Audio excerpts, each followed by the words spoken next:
سردی میں وضو کرنے کا اللہ تعالیٰ نے کیا انعام رکھا ہے؟ سردی میں ہم مسح کر سکتے ہیں موزوں کے اوپر، اور اگر کر سکتے ہیں تو کن موزوں کے اوپر کر سکتے ہیں، آئیے جانتے ہیں۔ سخت سردی میں وضو کرنا، رسول اللہ صلی اللہ علیہ وسلم نے فرمایا، کیا تمہیں میں ایسا عمل نہ بتاؤں جس کی وجہ سے اللہ تعالیٰ گناہوں کو معاف کر دے اور درجات کو بلند فرما دے؟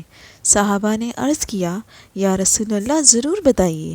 آپ صلی اللہ علیہ وسلم نے فرمایا، سخت سردی میں ناگواری کے باوجود اچھی طرح وضو کرنے سے تمہارے گناہ ایسے جھڑتے ہیں جیسے خزاں کے موسم میں درخت سے پتے جھڑ جاتے ہیں۔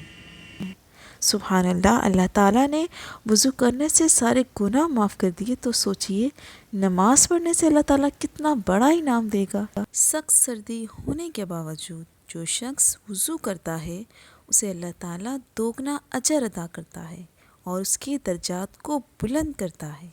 مسح کرنا کن موضوع پر جائز ہے؟ بعض علماء کہتے ہیں مسح کرنا صرف چمڑے کے موضوع پر جائز ہے، اور بعض علماء کہتے ہیں مسح عام موضوع پر بھی ہو سکتا ہے۔